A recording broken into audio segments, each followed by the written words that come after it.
Hiya. This is the second vlog I've made in the last couple of weeks since school started slowly closing down because of the coronavirus. It's now the end of the weekend, which for teachers in Queensland means the start of school holiday week 1 officially. But unfortunately for teachers down in New South Wales in public schools, they still got one more week to go. In my last vlog, I talked about teachers and parents and students and some of the thoughts I was having about each of those three big stakeholder groups. In this vlog, I want to talk to a very specific group of people that have been on my mind, especially the last few days, and that is the class of 2008 or thereabouts, by which I mean a whole bunch of people that I was working with in the teaching space when things got very quickly online around the digital education revolution. Remember that thing? So it's not necessarily literally 2008, but for me, 2008 was when I started my blog, when I joined Twitter, when I was a couple of years into my first full-time teaching job, and everyone was getting laptops. And there was this big push to start doing things digitally and doing things online and doing something with those laptops. For me as a teacher at the time, I was working on my first teacher research project, which was an AGQTP, Quality Teaching Program project, looking at gifted students and how they worked online in a specific English unit. So that was cool. And I was talking with people like Bianca, who were using digital tools and online spaces to ramp up their project-based learning. Of course, being inspired constantly during that time by Darcy and by other people who were into that connectivist learning scene, thinking about how we could change our pedagogy to not just be constructivist, but actually connectivist to harness the new technologies. And hanging out with other English teachers, especially on Twitter, was so much fun, and even now continues to be fun.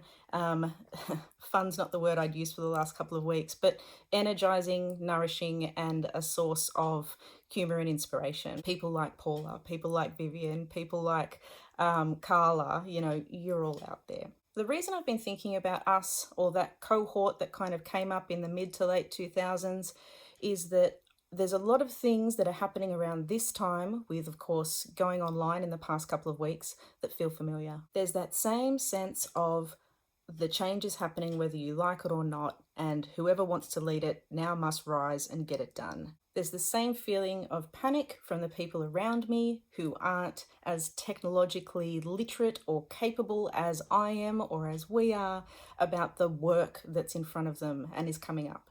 But really, the biggest thing that was like deja vu this week was the battle of which tool to use for which bit of your work.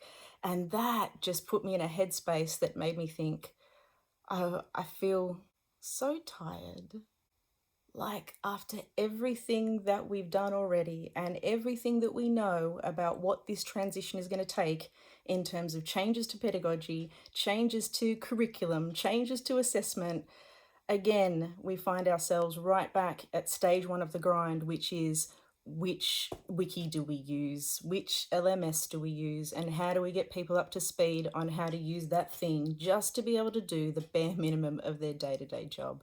But it's not just the familiarity of the situation that's kind of nagging at me, it's a question. And the question is, as we're looking at this workload, and mostly you, I say the royal we, I'm on leave at the moment, I'm not grinding through it, though I did spend the last couple of years doing this in the higher education space, so maybe that's why it does feel so familiar.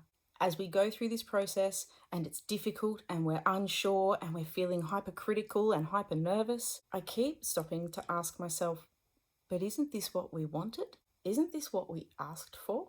And to spoil that thought process and just tell you where I always end up after a cycle of it is, no, I don't think this in particular is what we were ever asking for. So class 2008 or thereabouts, or anyone else who's interested in listening to the kinds of questions I want to ask my people. I just wanted to run through a few of the tensions I remember from that time and compare them to some of the tensions I've seen this past week and fortnight. I wrote them down so I remember.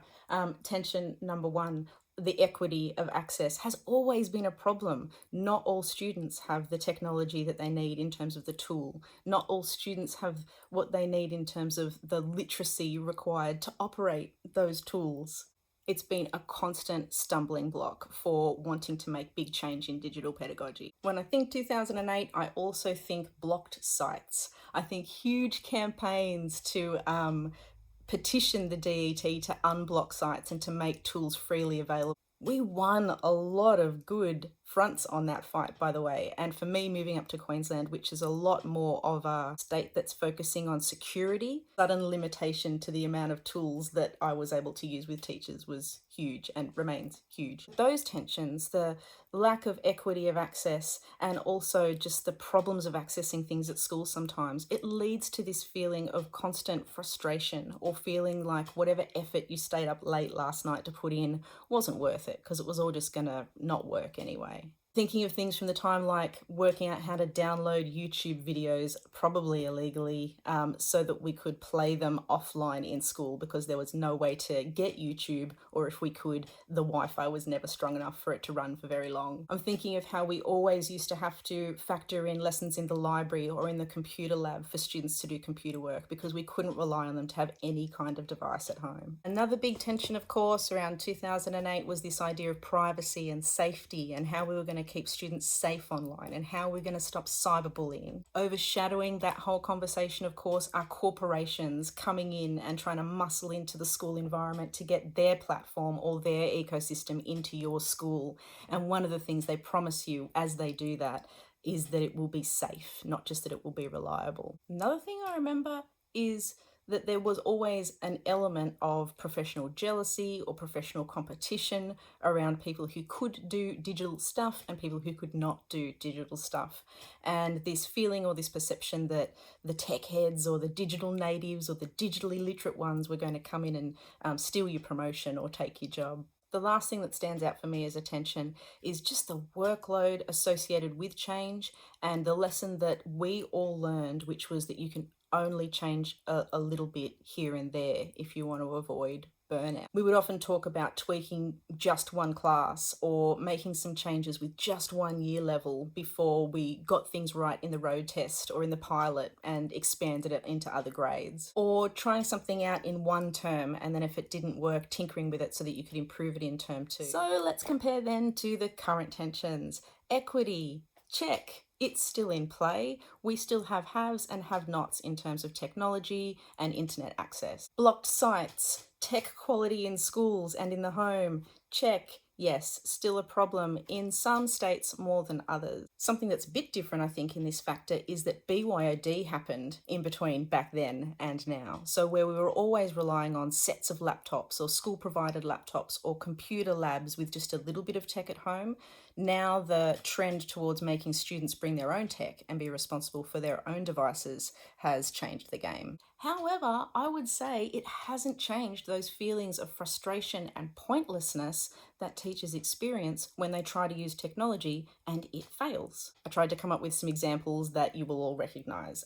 For example, we go to a conference or some professional development and the Wi-Fi password doesn't work, or no one from the place can actually log into the system and get your PowerPoint up on a screen. Making a PowerPoint, transferring it somewhere else, and then all your fonts change. Or the classic, I forgot my Mac adapter and now nothing I've brought works with anything. So even in a perfect BYOD world where every student does have a device, tech fails and tech often makes us feel incompetent, and that feeling is still there. Privacy, safety, corporate competition, man, if you were around this week on Twitter or just around the place, you would have seen the big showdown that I think was the showdown of the week between Microsoft Teams and Zoom, which was which video conferencing platform to use and which one is the safest and which one will integrate best with the rest of your system.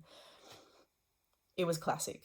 I'm not hearing very much from Google at the moment, mostly from Microsoft, so you guys might want to get onto that. It was great this week to see the ABC come out as well and say they'll be putting heaps of educational content on free-to-air TV. So I'm not just talking about for-profit corporations, I'm talking about everyone getting in on the game. All right, the professional competition, yes, I can feel that already in the air. The little bits of jealousy, yes, I am starting to see that around the place. Yes, careers will be built on people's efforts that take place during this moment. And so they should be. What I do remember is being that kind of a person was very hard work. And so big respect to people out there who are not just being critical this week, but also working hard to find the solutions and inspire others. But of course, it's the last one that's the biggest difference. And this time we don't have the luxury of changing one grade level at a time or one class at a time or running a pilot study. This time it is change for everyone, everywhere, all at once.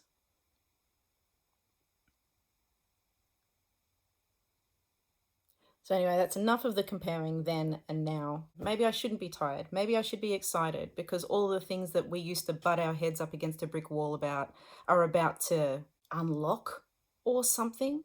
But maybe you can jump on, add some advice below if you're into adding comments on YouTube videos. I know we don't usually play here. I definitely think we need to be talking more about the emotional struggle that is teaching in this space and having to confront failures in your pedagogy or limitations of your content. The feelings of self-doubt, we would remember this, were huge and continue to be huge. And as the class of 2008 have just gotten bigger and better jobs with more responsibilities, I'm hoping that something our cohort can at least provide is a bit of a check on what too exhausted looks like. And as I said in my last vlog, I think if we do get to a point of something that looks like too exhausted, then our only way out of this is going to be if we work together with parents to get that message out there. Because if it's exhausting us, it's probably exhausting them. And we know that teachers' voices rarely get traction with politicians or with employers. But parent voices, I reckon they've got a better chance, especially if we all speak together. So here's to the holidays, Queenslanders, and hopefully the professional development days down south are a bit of a relief next week. We're definitely not over the worst of this change,